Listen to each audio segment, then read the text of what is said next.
Welcome back, friends. In this video tutorial, we'll be talking about cell cycle and different types of cell cycle, examples and different phases also.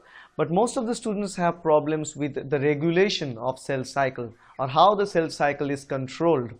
But after watching this video, you don't have any doubt regarding cell cycle control, because I'm going to explain in the very basic way how and how is cell cycle is controlled.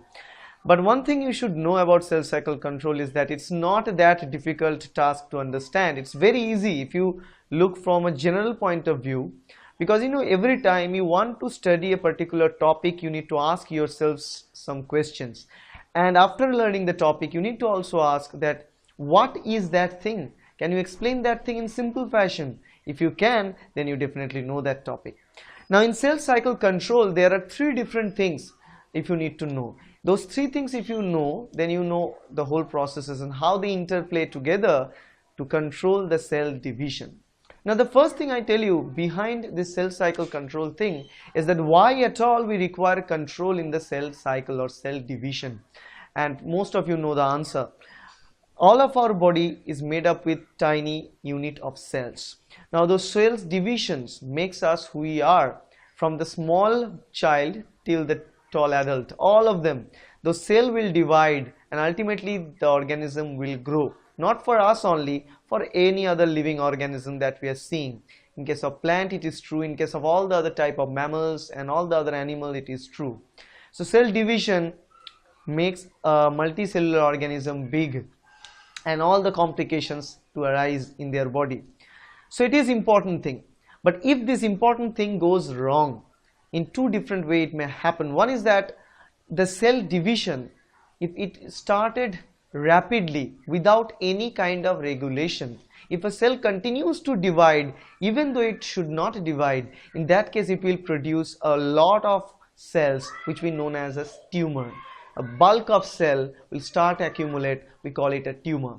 And not only that, because those tumor cells sometimes gain some specific functions when those cells can transport from one region of their organism's body to another region, and they can cause tumor in that distant region also.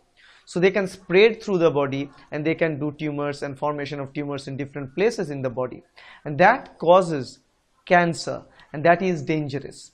So rapid cell division or uncontrolled cell division can cause cancer. While if a cell do not divide when it's supposed to divide, that may also end up with some problems, like the organism will not grow, the organism will not be healthy, so it will die, lack of cell division.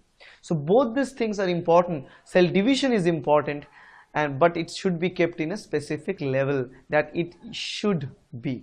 So in this case we'll be seeing, that's why cell division control is very, very important. So how we control cell division in our body? To understand cell division, you should know the basics of cell cycle. Not all this tiny details, but the basics, overview of cell cycle. Cell divides, and in this case cell cycle means we are talking about mitosis type of cell cycle, because there are two different types, mitosis and meiosis. Mitosis cell division means we are talking about somatic cell division, right? When one cell divides to produce two daughter cells of same chromosome contain, okay? So they will divide and produce multiple amount of same type of cells again and again. That is a characteristic of mitotic cell division, production of identical cells from one mother cell. Okay, so here in this case, once you know that mitosis process and cell cycle of the mitosis process, it begins with two major stages. Interphase is a preparatory phase for the cell before cell division, and then the mitotic phase where the cell actually divides. So these are the phases of cell cycle. You should need to know the basic understanding. But once you know those things, for understanding how cell cycle is controlled, you need to just know three things. Nothing more, just simple three things.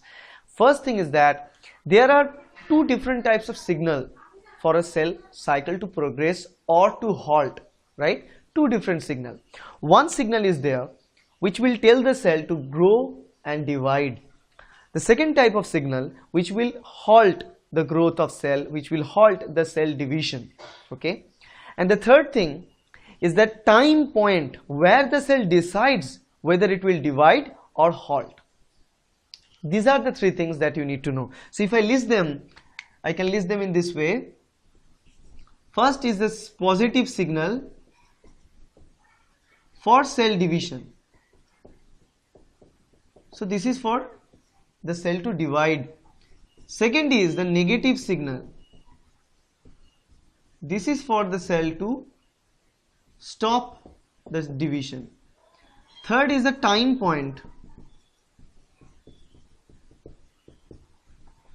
This is a time point where the cell, at that time when the cell decides whether to stop division or to carry on division.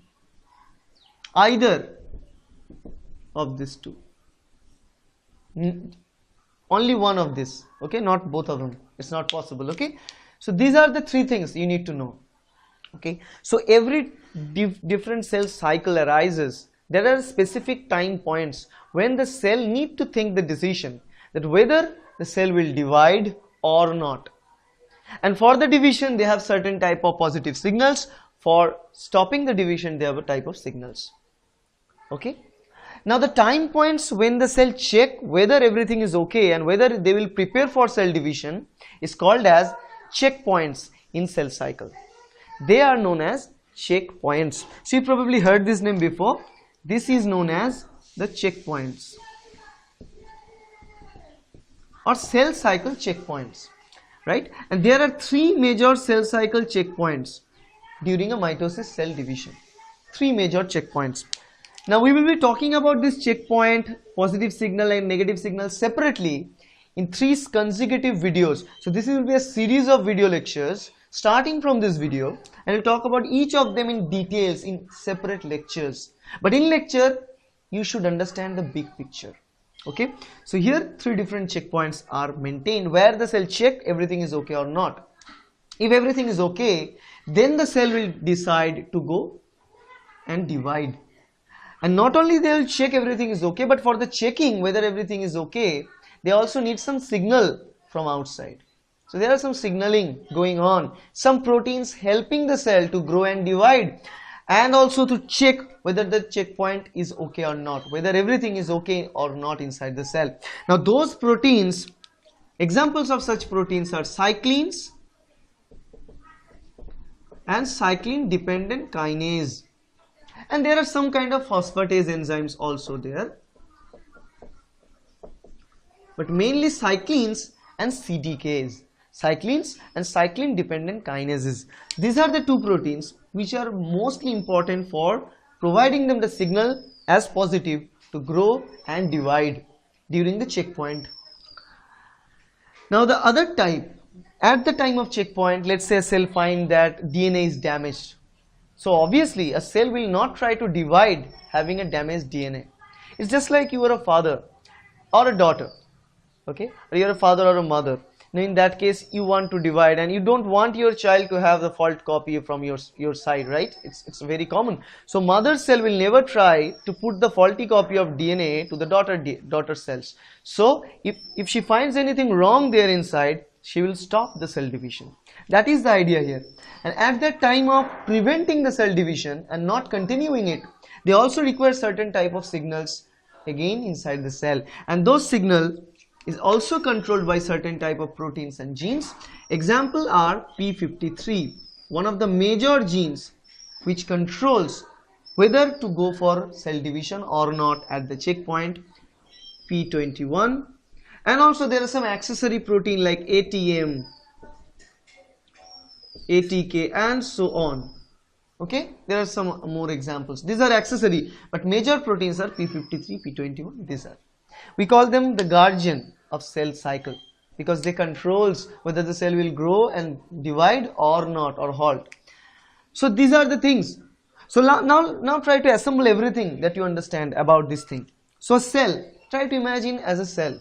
Now you are a cell, you are walking through the street and there are checkpoints out there where the door is closed. Now you need to show your proper identity. If they find your proper identity and everything is okay, then only they will lift the door and you can pass through the road. That is the idea. So those are the checkpoints. So remember, if I go for a timestamp, this is one checkpoint. Let's say this is another checkpoint, for example. and this is the third. So now let's say cell is moving. A cell is moving, and if everything is okay here, the cell will be passed through the first checkpoint. And again, you need to show proper identity, you will be passed through the second, proper identity through the third. Now in each different checkpoints, they will check different things. Okay, because it's not possible to check everything is okay at same time, because the time is running. So they will check small things at a time during the checkpoints. Okay, now at checkpoint they will check whether you have proper ID card or not. In other checkpoint they will check for whether you have license or not. In some other checkpoint which it will get your all the papers for your vehicle or not. So something like that, if you are moving with a car through different checkpoints, so they'll check for different things. If the thing is positive and right, it will make you pass. If it's wrong, then it will keep you and hold you, and the cell cycle will be stopped then and there. Okay, now for this thing, whether they will recognize whether thing is okay or not, they require certain signaling cascade inside the cell. So the all time signaling cascade is going on inside the cell to ensure whether the thing is okay or not. Because if the DNA is damaged, it will lead to series of events that is eventually going to tell the cell something is wrong. So they will stop the cell cycle. Okay, this is how it works. Now at this time, these things, if everything is okay, in that case cyclins and CDK will be joined and it will forward the cell to the next level. Now if the things are not okay, then P53, P21, this will take the cell and halt the cell cycle. Then they will try to fix the problem. If there is any problem, there are two options. First option is either to fix that problem, and upon fixing then pass through the cell cycle. And second thing, if they can't fix it, then they will kill the cell. Okay, so P53 can also sense and signal the cell to be died. Okay, to be dead. So that is the idea of P53. So these are the situations. Cell is moving. If everything is okay, cyclin CDKs will take over. It will take it in the next level, and everything is not okay, P53, P21, drag it to either of two options, either fixing or killing the cell. So this in a sense is how cell cycle control works. Isn't it simple? It's damn simple. It's very, very simple. Now from the next videos, we'll be talking about each of those things. We'll be talking about the checkpoints first. What are the checkpoints and how the checkpoints work? Then we'll talk about the positive signals that leads to the cell cycle and cell division, which are cyclins and CDK, and how they work together. And after that, in another video, we'll talk about the negative signal and how they guess whether something wrong is going on and how they interpret the situation with P53, P21 and so on. Okay, so this in a sense is cell cycle control. I hope you like this video. If you like this video, please hit the like button, please hit the subscribe button here, that's here, as well as in the top, as well as right hand side in the bottom here. Just subscribe to my channel to get more and more videos like that. Thank you.